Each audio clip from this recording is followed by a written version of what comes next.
नमस्कार, मैं हूं पंकज सिंह जाडेजा। हमारा उद्देश्य है राष्ट्र से स्नेह, राष्ट्र का सम्मान। अब देखते हैं आज की टॉप हेडलाइन।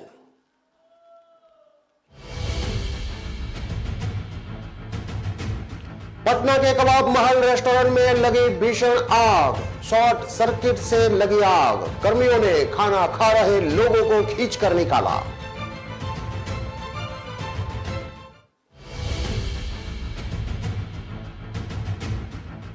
मंत्री के बाद अब आरजेडी विधायक पर आईटी की रेड। सुबह से ही उद्योग मंत्री समीर महासेठ के ठिकानों पर चल रही है सर्चिंग।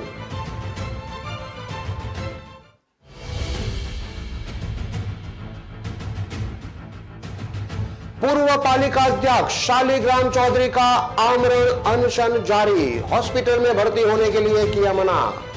1,55,00,000 रुपए के लेन देन का मामला।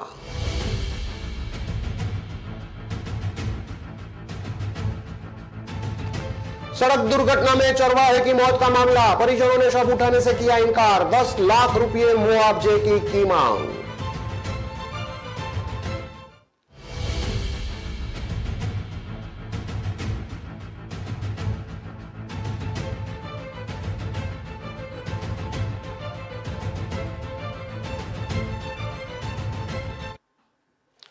अब देखते हैं खबरें विस्तार से। कंकड़बाग मेन रोड में गुरुवार की देर रात कबाब महल रेस्टोरेंट में अचानक आग लग गई। देखते ही देखते आग इतनी फैल गई, जब तक दमकल की गाड़ी आती आग रेस्टोरेंट के बगल में स्थित सिल्क नाम के कपड़े की दुकान में भी लग गई। रेस्टोरेंट में फॉल्स सीलिंग, सिलेंडर, लकड़ी के सामान सहित अन्य ज्वलनशील पदार्थ होने के कारण आग तेजी से फैल गई। घटना के वक्त करीब 1 दर्जन लोग खाना खा रहे थे, कुछ अपने ऑर्डर का इंतजार कर रहे थे। किचन में काम कर रहे कर्मियों और रेस्टोरेंट के अन्य स्टाफ ने ग्राहकों को खींचकर बाहर निकाला। आग तेजी से फैली और पास के सिल्क नाम के कपड़े की दुकान को भी अपनी चपेट में ले लिया। हालांकि तब तक दमकल मौके पर आ गई और आदित्य विजन को आग की चपेट में आने से बचा लिया। रेस्टोरेंट के कर्मचारी ने बताया कि वे कुछ स्टाफ किचन में काम कर रहे थे, तभी सिलेंडर के पाइप में आग लग गई। जब तक वहां के कर्मी कुछ समझ पाते, आग फैलने लगी। सभी भागकर बाहर निकले। अभी दमकल आई भी नहीं थी कि एक सिलेंडर ब्लास्ट कर गया और आग फैल गई। रेस्टोरेंट का काम करने वाले ठेला चालक किशोर ने कहा कि सिलेंडर के फटने से ही आग फैली है। खाना खा रहे विवेक ने कहा कि आग इतना भयावह हो गई थी कि हम लोग गिरते हुए वहां से भागे। किचन में कई सिलेंडर रखे थे, एक एक कर सिलेंडर ब्लास्ट करने लगा। सिलेंडर ब्लास्ट करने की वजह से आग तेजी से फैली और स्थिति भयावह हो गई। एक एक कर 3 सिलेंडर ब्लास्ट कर गया। आग के तेज लपटों के कारण बगल में स्थित जगजीवन प्लाजा का पाइप और अन्य सामान क्षतिग्रस्त हो गया है। सिलेंडर के ब्लास्ट करने से अपार्टमेंट के कई खिड़कियां का शीशा टूट गया। लगातार सिलेंडर ब्लास्ट होने के कारण आसपास के लोग 4 घंटे तक दहशत में थे। अपार्टमेंट के लोगों का आरोप है कि जहां रेस्टोरेंट खुला है वहां पहले एक रास्ता हुआ करता था, पहले भी यहां आग लग चुकी है। दहशत का आलम यह था कि 525 फ्लैट के लोग घंटों तक सड़कों पर बैठे रहे।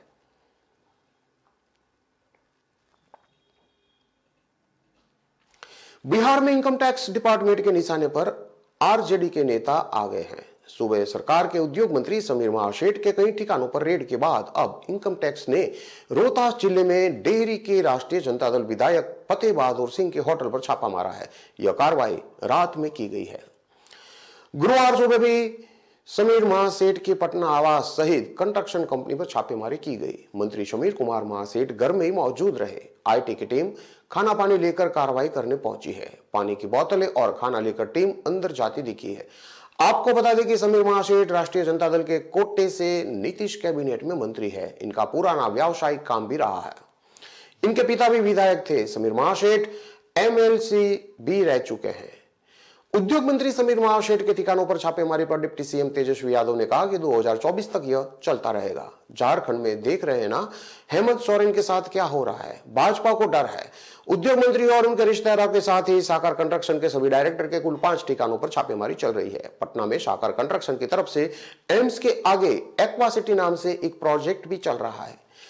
उद्योग मंत्री बोले कि उम्मीद है कि न्याय संगत होगी कार्रवाई को लेकर उद्योग मंत्री समीर महासेठ ने कहा कि मेरे रिश्तेदार के घर पर आईटी की रेड पड़ी है। उम्मीद करते हैं कि कार्रवाई न्याय संगत होगी। मैं भी देखने आया था कि क्या कार्रवाई चल रही है। रोहतास जिले के डेहरी के राष्ट्रीय जनता दल विधायक फतेह बहादुर सिंह के होटल पर गुरुवार रात छापेमारी चल रही है। देर शाम विधायक के डेहरी स्थित होटल बुद्धा विहार पर बड़ी संख्या में पुलिस बल पहुंचा और हलचल शुरू हो गई। 3 लग्जरी वाहनों में इनकम टैक्स के अधिकारी होटल के अंदर प्रवेश किए। होटल में तैनात सुरक्षा गार्ड ने जैसे ही सादे कपड़ों में आए इनकम टैक्स के अधिकारियों से उनका परिचय पूछा तो अधिकारियों ने कहा कि हम इनकम टैक्स पटना से आए हैं। इतना सुनने के बाद होटल कर्मी भी सख्ते में आ गए और इनकम टैक्स अधिकारियों ने ताबड़तोड़ छापेमारी शुरू कर दी। बिहार सरकार में पहले भी मंत्री रह चुके समीर महासेठ राष्ट्रीय जनता दल कोटे से महागठबंधन सरकार में शामिल समीर महासेठ मधुबनी से दूसरी बार के विधायक बने हैं। वह इससे पहले भी बिहार सरकार में मंत्री रह चुके हैं। 1977 से राजनीति में एक्टिव महासेठ 2003 से 2009 तक ये बिहार विधानसभा परिषद के सदस्य भी रह चुके हैं। साल 1998 में समीर महासेठ ने ICAR के डायरेक्टर का पद संभाला था। 2008 में बाल श्रमिक आयोग के सदस्य भी रह चुके हैं। फिर 2013 में सोशल ओलंपिक बिहार के अध्यक्ष रह चुके हैं। फतेह बहादुर सिंह पहली बार विधायक बने हैं। यह चुनाव से पहले राष्ट्रीय जनता दल में शामिल हुए और टिकट मिलने के बाद चुनाव जीतने में सफल रहे। उन्होंने भाजपा से यह सीट छीनी थी। आपको बता दें कि विधायक का होटल के अलावा अन्य व्यवसाय भी है। विधायक से इस मामले को लेकर संपर्क करने का प्रयास किया गया, लेकिन उनका संपर्क नहीं हो पाया।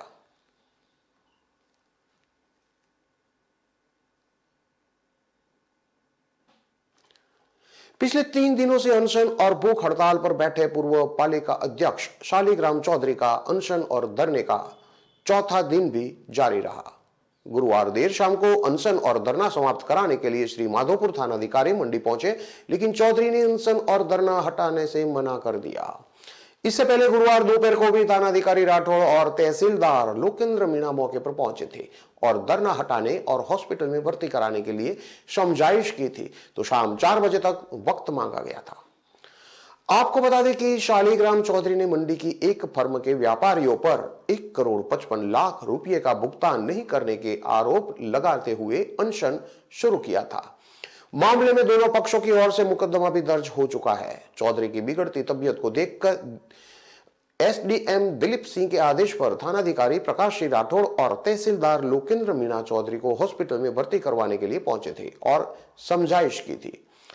इधर अग्रवाल समाज के अध्यक्ष बाबूलाल चौधरी ने धरना हटवाने के लिए समझाइश करने की बात कहते हुए पुलिस से शुक्रवार सुबह 10 बजे तक का फिर से वक्त मांगा था, जिस पर पुलिस ने आज रात 8:15 बजे चौधरी का मेडिकल टेस्ट करवाया था और इसके बाद पुलिस वापस लौट गई थी।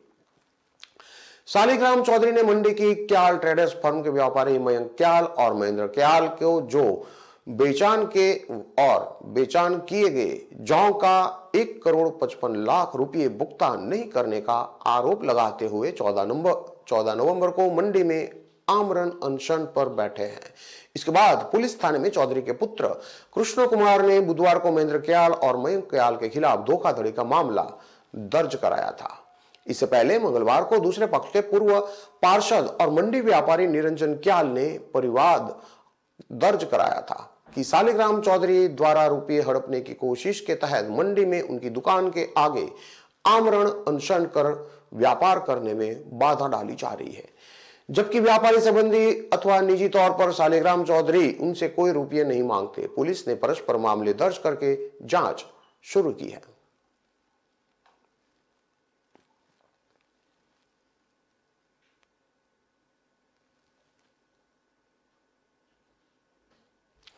सड़क दुर्घटना में मारे गए चरवाहा पेमाराम मेघवाल की मौत के मामले में गुरुवार को तूल पकड़ लिया। नौरा साहवा मार्ग पर शाहरानों की डाणी के समय बुधवार को अज्ञात वाहन की टक्कर से पेमाराम की मौत हो गई थी। दुर्घटना में पेमाराम का साथी चरवाहा भी घायल हो गया था।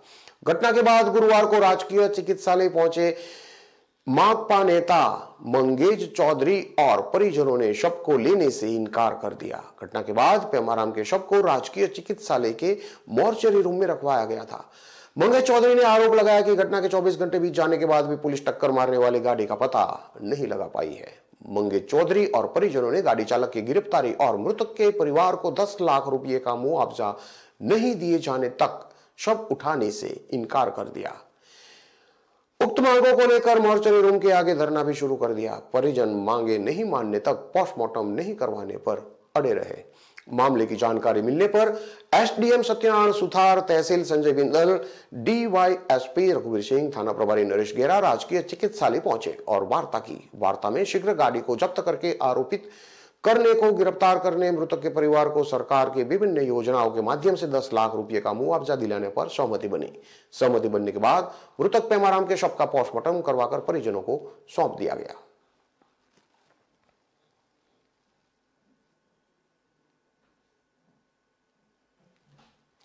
सिरोही में सेशंस न्यायाधीश विक्रांत गुप्ता ने एक मामले में फैसला सुनाते हुए लूट के 2 आरोपियों की सजा को यथावत रखा है। मुख्य न्यायिक मजिस्ट्रेट ने लूट के दोनों आरोपियों को 5-5 साल के कठोर कारावास और 3000 रुपये का जुर्माना भी लगाया है।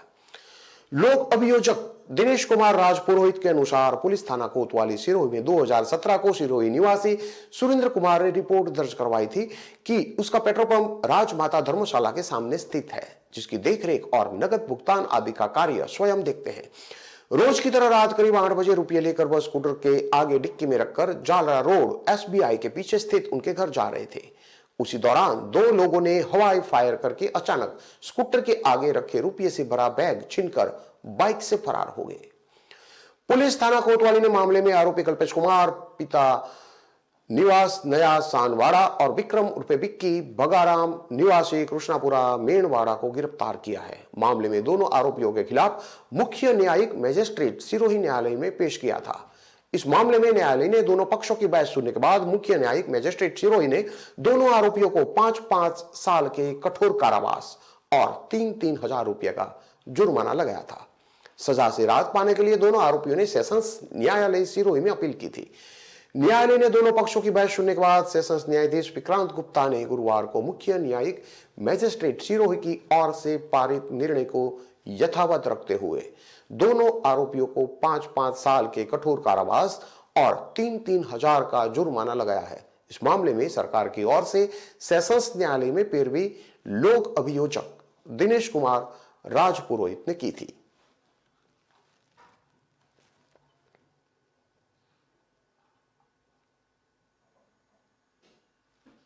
खबरों में लेते हैं अब एक छोटा सा विराम।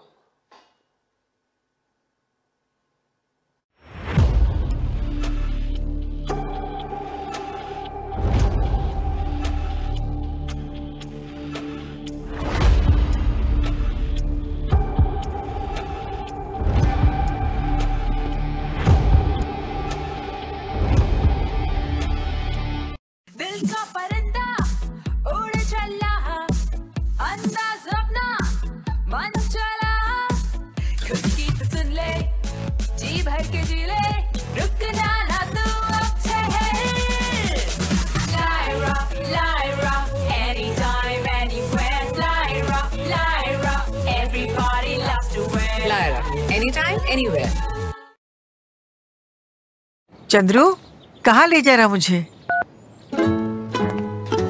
किराया पूछा? उबर ऑटो है मैम, किराया सही है। जो सोचे जो चाहे वो करके दिखा दे। किराए पर नोक झोंक छोड़ो, उबर ऑटो से बस सोचो और चल पड़ो। उबर, बस सोचो और चल पड़ो।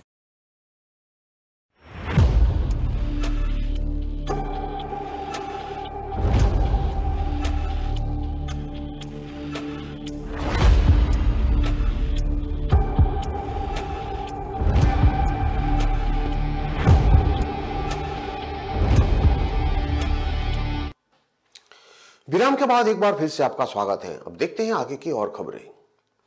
उदयपुर रेलवे ब्रिज पर ब्लास्ट करने के मामले में एटीएस ने गुरुवार को चौंकाने वाला खुलासा किया। रेलवे ट्रैक के लिए जमीन अधिग्रहण का मुआवजा कम मिलने के कारण यह साजिश रची गई थी। इस मामले में एक नाबालिग सहित 4 लोगों को हिरासत में लिया गया है। इसमें विस्फोटक बेचने वाला भी शामिल है। इनसे पूछताछ में कई और अहम जानकारियां सामने आने वाली है। ATS SOG ADG Ashok Rathore ने गुरुवार शाम को जयपुर में प्रेस कॉन्फ्रेंस करके ब्लास्ट मामले में संबंधित अहम जानकारी दी। उन्होंने कहा कि धूलचंद मीणा, प्रकाश मीणा और एक 17 साल के लड़के को पकड़ा गया है। तीनों उदयपुर के जावर मैस के एक लिंगपुरा के रहने वाले हैं। विस्फोटक बेचने वाले अंकुश सुवालका को भी हिरासत में लिया गया है। अंकुश के पिता बिहारी लाल सुवालका की विस्फोट के बेचने की दुकान है। अभी तक की पूछताछ में आरोपियों ने कहा है कि उनका उद्देश्य जनहानि करना नहीं था। डूंगरपुर में मिली जिलेटिन की छड़ का इस घटना से कोई कनेक्शन नहीं है। एडीजी राठौड़ ने बताया कि आरोपियों ने ट्रेन निकलने के बाद विस्फोटक लगाया था। इससे साफ होता है कि जनहित की मंशा नहीं थी। विस्फोटक लगाने के बाद तीनों बाइक से निकल गए थे। ब्लास्ट के लिए विस्फोटक डोल की पार्टी इलाके में अंकुश सुवालका से लिया गया था। सिर्फ सरकारी सिस्टम का ध्यान आकर्षित करने के लिए ये साजिश रची गई थी। ATS SOG ADG Ashok Rathore ने बताया कि मुख्य आरोपी तुलचंद हिंदुस्तान जिंक में पहले काम कर चुका है। ब्लास्टिंग के बारे में उसे थोड़ी बहुत पहले से ही जानकारी थी। उसने अपने गांव के ही रहने वाले चचेरे भाइयों को इस प्लान में शामिल किया था। उसने दोनों भाइयों से कहा था कि हल्का नुकसान होगा, इसलिए दोनों इसकी बातों में आ गए थे। 1974, 75 और 1980 में दुलचंद मीना की जमीन रेलवे और हिंदुस्तान जिंक ने अधिग्रहित की थी। इसके बाद उसको मुआवजा या नौकरी नहीं मिली है। इसके लिए यह लगातार कई साल से प्रयास कर रहा था। जब कोई मदद नहीं मिली तो गुस्से में ट्रक उड़ाने का प्लान बनाया था। जानकारी के अनुसार 12 नवंबर शनिवार की रात करीब 11 बजे उदयपुर अहमदाबाद रेलवे लाइन पर बने ट्रैक पर अज्ञात लोगों ने ब्लास्ट कर दिया। इससे पटरियों पर क्रैक आ गया। मौके पर बारूद भी मिला था। बदमाशों की साजिश पुल उड़ाने की थी। धमाके से 4 घंटे पहले ही इस ट्रैक से ट्रेन गुजरी थी। घटना के बाद अहमदाबाद उदयपुर आ रही ट्रेनों को डूंगरपुर में रोक दिया गया था। प्रधानमंत्री नरेंद्र मोदी ने 31 अक्टूबर को ही इस लाइन का लोकार्पण किया था। उदयपुर अहमदाबाद रेलवे लाइन के पास जमीन थी। ट्रैक बनाने के लिए तीनों की जमीन का अधिग्रहण हुआ था। इस दौरान इन्हें मुआवजा भी कम मिला था। इसी के बाद से ये नाराज चल रहे थे। इसका बदला लेने के लिए तीनों ने ट्रक उड़ाने की साजिश रची थी। इस घटना के बाद से तीनों आरोपी का मोबाइल बंद करके उदयपुर से सवीना में छिपे बैठे थे। स्थानीय लोगों की सतर्कता से कई लोगों की जान बची थी।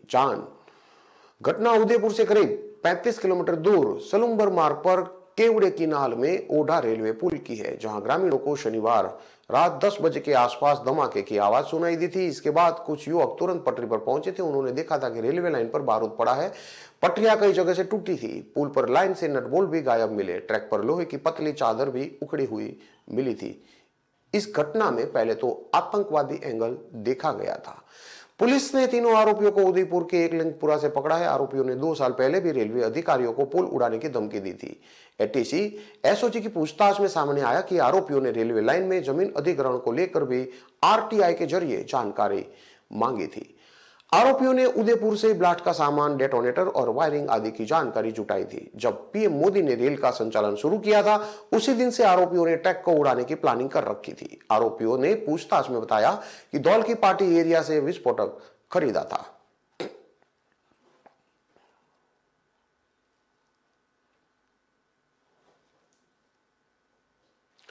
अनंतपुरा इलाके में यूटीआई ने अतिक्रमण हटाया तो नगर निगम के पार्षद यूआईटी को ऑफिस में जाकर धरने पर बैठ गए। गुरुवार देर शाम तक धरना जारी रहा। बाद में जब अधिकारियों ने समझाया तो धरना खत्म किया गया। दरअसल यूआईटी ने गुरुवार दोपहर में अनंतपुरा थाने के पीछे के इलाके में अतिक्रमण हटाने की कार्रवाई की थी। इस दौरान यहां पार्षद पति सुलेमान बादशाह खान का भी ऑफिस तोड़ा गया। यह ऑफिस अवैध रूप से अतिक्रमण की जमीन पर बना था। ऑफिस टूटने के बाद जब सभी पार्षदों को इसकी जानकारी लगी तो कोटा दक्षिण के कई पार्षद इकट्ठा हुए और दोपहर बाद यूआईटी ऑफिस पर पहुंच गए। साथ ही कार्रवाई का विरोध करते हुए यूआईटी सचिव के ऑफिस के बाहर धरना देकर जमकर नारेबाजी करने लगे। बादशाह खान ने कहा कि यूआईटी ने इस संबंध में जबरन कार्रवाई की है, जबकि इस संबंध में अधिकारियों से पहले चर्चा हो चुकी थी। यूआईटी के अधिकारियों ने ही कहा था कि मेरा ऑफिस पट्टे वाली जगह पर है। हालांकि यूआईटी ने जिस जगह से अतिक्रमण हटाया वह जगह पुनर्वास के लिए दी जानी है। बाद में यूआईटी के अधिकारियों ने पार्षदों से बात की और इस मामले में उचित समाधान का आश्वासन दिया, जिसके बाद धरना खत्म किया गया।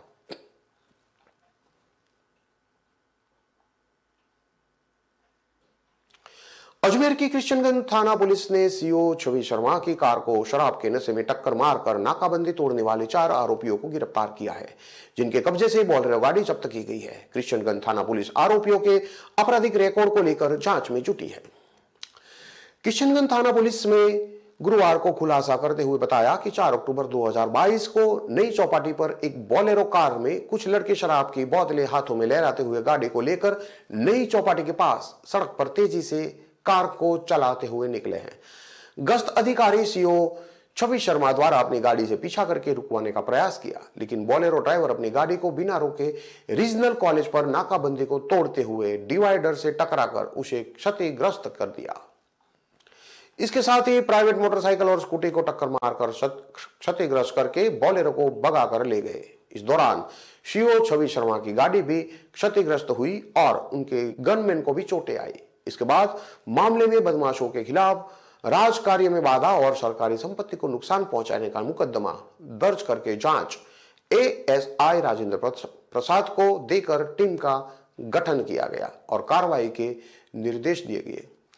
पुलिस के अनुसार टीम ने कार्रवाई करते हुए तकनीकी सहायता से आरोपियों के जाने वाले रूट की पूर्ण जानकारी ली और मुखबिर की सूचना पर कांकरदा बुनाबाई निवासी अजीत सिंह, रतन सिंह, लाडपुरा निवासी राहुल सिंह, मेवा सिंह, कांकरदा निवासी नरेंद्र उर्फे मोदी हनुमान सिंह सहित संजय पप्पू सिंह को गिरफ्तार किया, जिनके कब्जे से बोलेरो गाड़ी को भी जब्त किया गया है। आरोपियों द्वारा शराब के नशे में हाथों में शराब की बोतलें लेकर गाड़ी को लहराते हुए सीओ छवि शर्मा के गाड़ी को क्षतिग्रस्त करते हुए नाकाबंदी को तोड़ा गया था। इसके बाद आरोपी लोहागल गांव में जाकर छुपकर बैठ गए थे। पुलिस आरोपियों के आपराधिक रिकॉर्ड को लेकर जांच में जुटी है।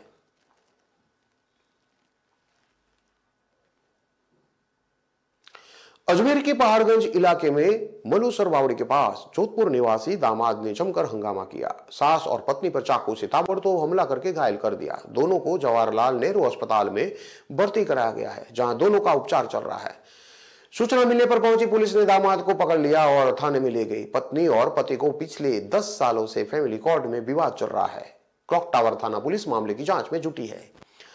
पड़ोसियों के अनुसार मलूसर बावड़ी में हरीश नील अपनी मां चंपा देवी, बहन रंजना और उसकी बेटी रहते हैं। रंजना की शादी जोधपुर निवासी दिनेश के साथ हुई और करीब 10 साल से वे फैमिली कोर्ट में विवाद चल रहा था। रंजना की बेटी घर के बाहर थी और इसी दौरान जोधपुर निवासी दिनेश घर पर आया। उसने अपनी बेटी से बात करने की कोशिश की। बेटी अंदर चली गई और जब सास चंपा और पत्नी रंजना बाहर आई तो दोनों पर चाकू से वार कर दिए। बाद में चिल्लाने लगा। लोगों की भीड़ जमा हो गई। हरीश घर पर पहुंचा और दोनों को हॉस्पिटल लेकर आ गया। इस बीच सूचना मिलने पर पहुंची पुलिस ने बड़ी मुश्किल से दिनेश को पकड़ा और थाने ले गए। इसी दौरान घर के बाहर पुलिस और लोगों की भीड़ जमा हो गई। आसपास के रहने वाले लोगों ने बताया कि दिनेश घर पर आया और उसे बच्ची बाहर मिल गई। उसने उससे कहा कि वह उसका बाप है। इस पर बच्ची ने पहचानने से इनकार कर दिया और अंदर चली गई। जब बाहर आई उसकी सास चंपा देवी और पत्नी रंजना आई तो उन पर हमला कर दिया। बाद में वह यह कहता रहा कि बच्ची को पता नहीं है कि उसका बाप कौन है, वह बाप को जानती तक नहीं है। ऐसे में उससे गुस्सा आ गया होगा। बेटी एकता ने बताया कि वह चाकू मारने के बाद डर गई। वह 3 साल की थी, तब से ही अलग रह रही है। तलाक का केस 10 साल से चल रहा है। बहुत बार आते हैं और डरा धमका कर चले जाते हैं। चाकू ये साथ ही लेकर आए थे। हॉस्पिटल पहुंचे पड़ोसी किशनलाल होत चंदानी ने बताया कि हरीश का फोन आया कि उसके जीजा ने मां और बहन को चाकू मार दिया है और वह उसे हॉस्पिटल लेकर जा रहा है, इसलिए मदद की जरूरत है, हॉस्पिटल आ जाना। इसलिए हॉस्पिटल आया। यहां आने पर पता चला कि गर्दन और पेट पर चाकू से वार किए गए हैं। दोनों का इलाज चल रहा है। पुलिस मामले की जांच में जुटी हुई है। क्लॉक टावर थाना प्रभारी महावीर शर्मा ने बताया कि जोधपुर निवासी दिनेश ने अपनी पत्नी और सास पर चाकू से हमला कर दिया। उसे उपचार के लिए जवाहरलाल नेहरू चिकित्सालय में भर्ती कराया है। आरोपी को पकड़कर थाने लाए हैं और पुलिस मामले की जांच में जुटी हुई है।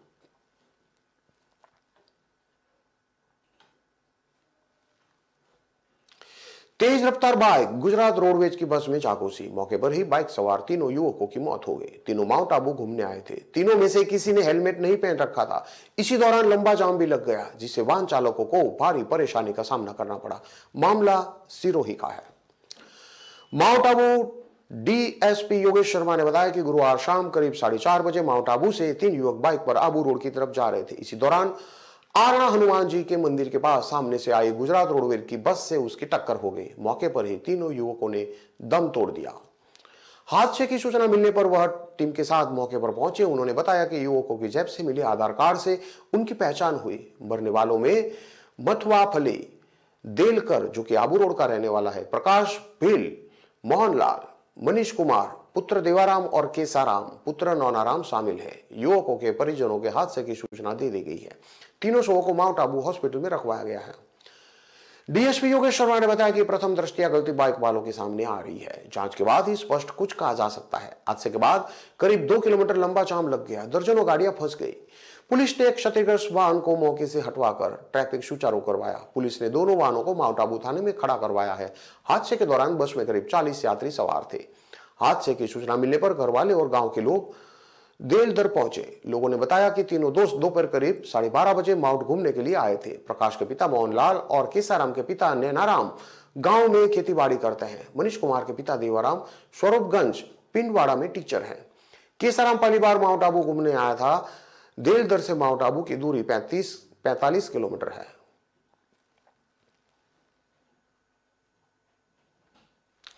इन सभी खबरों को विस्तार से पढ़ने के लिए आप हमारे वेबसाइट का भी प्रयोग कर सकते हैं। हमारा वेब का पता है www.kalamkartavya.com। हमारी कलम ही हमारा कर्तव्य है के उद्देश्य के साथ खबरों को आप राष्ट्र प्रथम के साथ देखते रहिए। नमस्कार।